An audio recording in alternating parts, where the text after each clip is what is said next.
And also joining us here in the studio is Sultan Barakat, Professor of Public Policy at Hamad bin Khalifa University in Qatar. Thank you both, gentlemen, for joining us. Chris, I want to start with you in terms of what the GCC has been saying. The Secretary-General is saying that all red lines have been crossed from Iran. Of course, we have heard this before, but it was really interesting to see that this seems to me, at least, that this is a unified stance by the GCC, also warning that the effects of this war isn't just on the GCC, but it will have global implications, much probably deeper than many people think.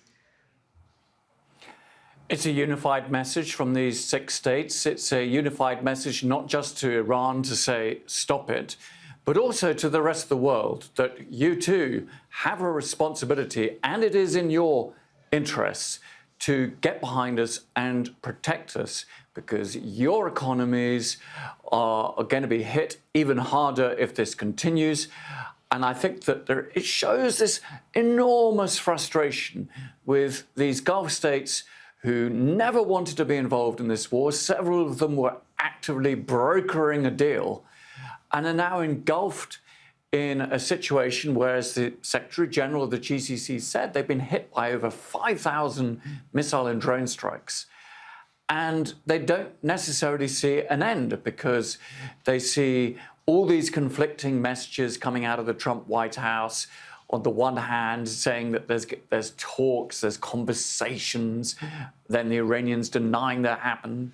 And then Trump threatens, various forms of hell and more hell upon Iran. It is really alarming. And of course, it's not just GCC states. Look what is happening in Iraq. Of course, there's still the ongoing strikes against Israel. Israel, of course, who is actively participating in the bombing of Iran, but also invading Lebanon. All of this is a really, really ever more dangerous mix. And I think that's why the GCC is trying to sound more united, trying to urge the global community to put as much pressure as they can on all the participants in this reckless war to bring it to an end. All right, and Sultan, I want to talk specifically about the Strait of Hormuz, because this is a choke point. Iran has had the upper hand when it comes to this. Now we're hearing from the GCC Secretary-General that Iran is charging fees for the ships to pass through, those that it's allowing to pass through, and it has said that it will allow ships to pass through that are not affiliated to Israel or the US. Is that a concern? Because my understanding is that until now it's been for free. Ships can pass through for free. Yes, I must say it's not my area of specialty, but my understanding is this, that the territorial waters for Iran and for Oman actually overlap across the strait, because the strait is only 33 kilometers. So in principle, it is a shared kind of control between Oman and Iran. However, customary for the last few decades, it's been recognized as an international waterway, and there has been no fees. Having said that, if the Iranians were to provide a service, or the Omanis were to provide a service to ships crossing, then they have the right to charge a fee for that. So this service can be as simple as refueling or resupplying some of those ships that have been stuck there for a long time now. They need resupply, food, fresh water, etc. They could also consider navigating across the strait as a service, and they'll probably be in a position to charge for that. Now, I don't know what is the nature of the charge they're demanding, but I suspect whatever it is to ensure that they're in control. They want to make sure that they have the ability to allow the rest of the world to cross, minus the United States and Israel. This is something they've said from the beginning, and that's a position that's very clear they've taken from the very start. We're not here to block the Hormuz Strait. What we're here is to disrupt the ability of the United States, Israel, and some of their allies from crossing, and by doing so, threatening us strategically. So I think adding fees, communicating messages, all part of this positioning that we are in control, you'd better take it seriously. It's no longer free for all to pass as it used to be a few weeks ago. And Chris, when we talk about the Strait of Hormuz, once again, there are troops being sent. They're on their way to the Middle East. The thought is perhaps that this is an attempt by Trump to take back control of the strait, but also to perhaps take control of Caabu Island. Either or, what's really interesting is that Trump has also posted saying that NATO hasn't done anything about this. He's really sort of gone after them many times, and he says he won't forget it. We don't need you anymore. We won't forget it. So what do you think Trump is going to do moving forward when it comes to the Strait of Hormuz? Well, it's really hard to know. I mean, in order to carry out any of these military operations, according to military experts, he's going to lead a lot more troops than he is currently sending to the region. So I suppose the question is this for the purposes of negotiations to try to amp up the pressure on Iran to accepting the deal that he's trying to push on them, this surrender deal, as he would call it? Or does he actually genuinely believe that he could mount what would be a really challenging military operation to take Caabu Island? That will be quite some feat. And it still really raises questions as to what the military strategy is with the United States. It's having to pull back some of its aircraft carriers as well, out of range of some of the naval missiles. And it is, with NATO, he has been moaning about this really since the beginning of the war. But yet again, it's contradictory. He says, where is NATO?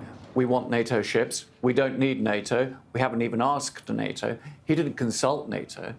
And it's outside of NATO's territorial field as well. So it's really all over the place. But I think that NATO members will be very much conscious of that threat, not veiled at all. Sultan, you had something to add there with regards to NATO. The Caabu Island is maybe in sight of Trump as the main terminal to export the oil from Iran, because he draws parallel between controlling that and what he did in Venezuela, that he'd be able to export Iranian oil and have a share in it.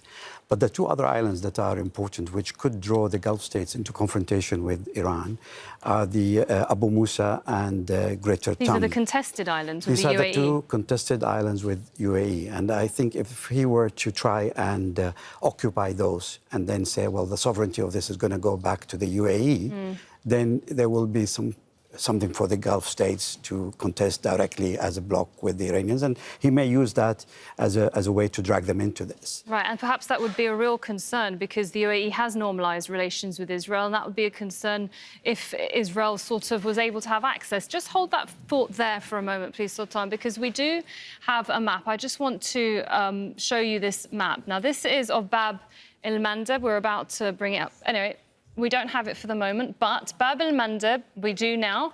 Look at Bab el-Mandeb there. That is where Yemen is. It's now an area that Iran says that it could potentially activate, which what they mean by that is to take control of that and prevent anything from moving through Bab el-Mandeb. So you wouldn't only just have one choke point, you'd have two choke points, which of course, and Iran says that it could do that if the US and Israel continue with their strikes, not just on energy infrastructure, but if they were to try and take Strait of Hormuz.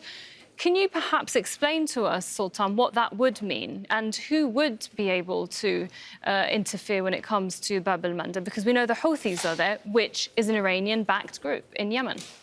I mean, one of the tactics that the Iranians have used to ensure their resilience is this gradual escalation. And I think they've proven to the United States and Israel and the rest of the world they can go on and on and on. And every time they can increase the temperature by 1 degree. And so it makes logic from that perspective that they will do this. However, they have to calculate very carefully because so far the way they've tackled this war, they've managed pretty much to neutralize Egypt. And Egypt is a major power in the Middle East that has trying to take a balanced view over what's going on, and they've kept out of it. They haven't really wanted to get involved, to be honest. And the same with Saudi Arabia. Saudi Arabia, they don't want to increase the pressure on Saudi Arabia. They've allowed them to export through Yanbo and others. This is not in their interest to disrupt the arrangement with these two regional powers. And also, I must add that the Houthis, although we perceive them as an extension of Iran, they have their own independent mind and they have their own calculations. And although they may act occasionally as a proxy, they are unlikely to do it now for two important reason. One is the justification in the past used to be Gaza, something that mobilizes the public opinion in Yemen, even in Saudi Arabia itself and across the Middle East, and gives them a degree of justification. Now, if they were going to do it for the sake of Iran, it's a totally different calculus. Right. And also, of course, since December, when Saudi Arabia fell out with the United Arab Emirates, the United Arab Emirates withdrew from Yemen, that played into their interest. So it's not in their interest at the moment, again, to agitate Saudi Arabia too much. So I think they will look at this very, very carefully, and very unlikely that they will react in a knee-jerk reaction when the Iranians decide. That's where it's so complicated in the region. You really have to understand history and context there. Back to you, Chris. Do you have any thoughts on that? Any last thoughts?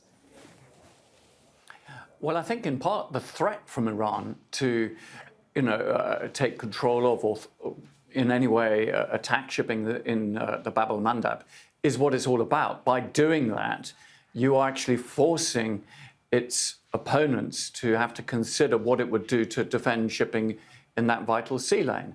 So even by making that threat, it is changing the calculations of the Americans and others in what will happen next. And I agree with Sultan. I think that it's not a given that the Houthis will necessarily attack that shipping at all. That is why I think it's all about the psychology of what is going on. It may be the Houthis could deploy another excuse. It could be the issue of Lebanon that they try to go on, but I'm not convinced that they will do so. But it is intriguing the way that Iran is demonstrating the whole time that it has other aspects of its strategy to go to, including the use of sleeper cells. And they can be activated in various countries, including in the Gulf. We've seen all of these arrests. All of these are means to demonstrate to the outside world that even greater costs can come down the line if they do not wrap this up and get serious about a final deal. That's, I think, how the Iranians are seeing this. All right, thank you very much for your thoughts, both of you. Chris Doyle in London and Sultan Barakat here in Doha.